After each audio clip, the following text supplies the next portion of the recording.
Okay, so I thought I'd make a short little video for those of you that aren't able to attend, or there isn't enough space for you guys to attend my boot camp this evening on basic shooting practice.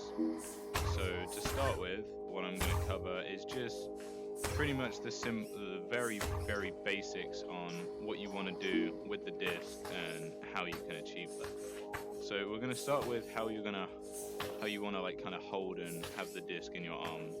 So basically it's just you see it as a frisbee, but you don't want to be throwing it with a frisbee action, right? Because you don't get a lot of speed, you don't get a lot of accuracy with it, and it's a bad habit to start getting into. And how I like to show it straight away, pretend it's a ball, right? Don't look at it as a disc. So pretend you're throwing a baseball or something.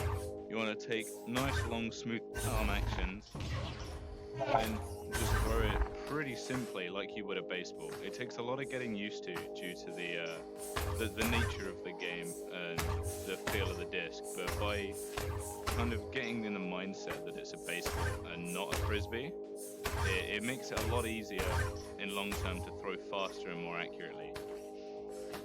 Okay, so the basic arm movements that you're going to want to do, you want to keep your arm movements nice and fluid, nice and smooth, because you get much more even speed and movements out of your arm, which in turn affect the disc. So when you're doing this, I find the easiest way to do it by having a nice long extended arm. It will come straight past your head and release the disc when you got a full extended hand in front of you, and you'll find that you get nice straight throws, and it's very consistent once you get used to it. And a great way to practice this is just by going into the private arena or by in the lobby, getting your personal disc out or using the normal disc, and just practice throwing in a straight line and waiting for it to come back to you. You can do this at any kind of distance depending on skill level, and it's a great way to warm up as well as improve your throwing accuracy and ability. This is great for new players as well as like experienced players, because you want to learn the feel of the disc, right?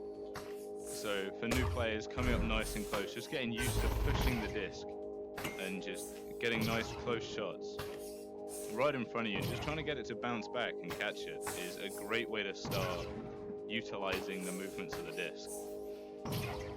And then for more experienced players as well, just by being able to throw it in a straight line and coming back to catch it is great practice, and it reflects your abilities in the game as well, because by being able to throw it in a straight line and come back and catch it, you can trust your ability that where you're placing that disc, you can do the same for the goal. Okay, so before we cover some more specifics on throwing with especially the Rift S and the Quest, I wanna cover kind of when you feel like your throwing is getting much more accurate and straighter, and you feel like you're more consistent in where your throws are going, and you want to start practicing throwing at the goal more.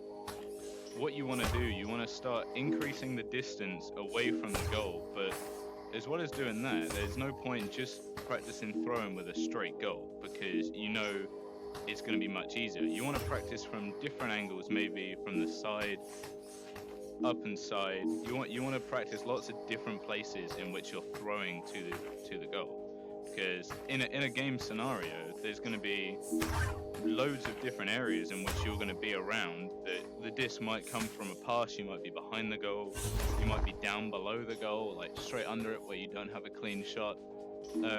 A lot of this moves forwards into more advanced drills for experienced players, but especially for basic and new players, it's great to learn how to throw the disc from different angles around the goal, and it's perfect practice as well. Okay, so if you're new to the game and you want to start learning and practicing throwing into the goal, you're going to want to start nice and close, and you just want to take what you've learned earlier with a nice overhand throwing motion and just practice with your personal disc, just throwing it into the goal and just trying to keep it consistent. I don't know if you can see, but in the goal there's lots of these little small X's that can kind of mark out different areas of the goal. And a great way to practice landing very central shots is to either try and aim for those little squares or like the X's, but they're kind of far away, but try and aim for like in between them, like in the middle. So aim for different zones of the goals. So you can aim for different areas of the goal, whether it be corners or up right close to the sides where the post is, which is a very difficult position to save. Right, so when you feel more comfortable in throwing at the goal from different angles, try mixing it up in where you throw it. So maybe take a one shot from up nest and then immediately move round and throw from shoulder. By constantly switching up these angles, it takes you out of a habit of being able to throw from one spot. It allows you to be able to see the goal at different angles and take different shots accordingly, and you don't get into any bad habits from just being able to throw in one position. So mixing up things it's definitely recommended that you try. Okay, and before I finish this up, something that's very, I say, Rift S dependent when you feel like you're getting faster at throwing. It's an issue that I've had since I've got my Rift S, and I've had this since it was released. And it was very evident that as soon as I started getting more experience of the game, I started to throw faster. And you move away from your frisbee throwing. When you're doing your overhand throws, you find that if you're throwing very hard, your controller will disconnect, and then it'll get caught in your arm, and it does not go where you want it to go. And this is a problem that I've had for a long time, and it's pretty evident when you see in games. And a great way to reduce this is just to if you find that you're having this problem a lot, try slowing down or like reducing some of the power on your throws. You'll find that by kind of softening up your throws, you don't get the issue as much, and it's a great way to practice it. You've got to kind of tweak the area between throwing fast and throwing too fast. And another thing with the Rift S, sometimes players moving from the CV1 used to flick a lot, and it used to track really well on the CV1. How the disc tracked by like flicking your wrist, you could get some crazy power with it. But when moving to the Rift S, it doesn't seem to track super well with the fast flicks from the Rift S, especially with underarm throws. It's not worth trying to stay with that. The best way to take away is go to overarm throws or sidearm throws. You can get some good accuracy and distance with sidearm throws, and it's still got the same amount of power as it does with overarm throws. Okay, one final thing is when you're practicing your throwing, I find it a great way to come into a private arena. You've got the full court available to you with a main disc and your personal disc, and just practice throwing the disc from one end of the court to the other, either just in a straight line or just try and send it to different points, because you've got such a wide area to throw at. It's great for being able to see kind of where things are, and you've got a full range of motion and throwing ability with no one to interfere.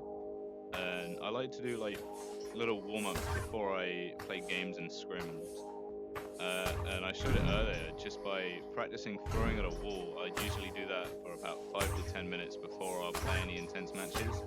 And it means it kind of narrows down your aim, and it also kind of warms up your arm muscles, which is perfect for when you're wanting to go into kind of fast-paced gameplay, and you don't want to be cold. It's like you're going into any sport, you're going to want to warm up.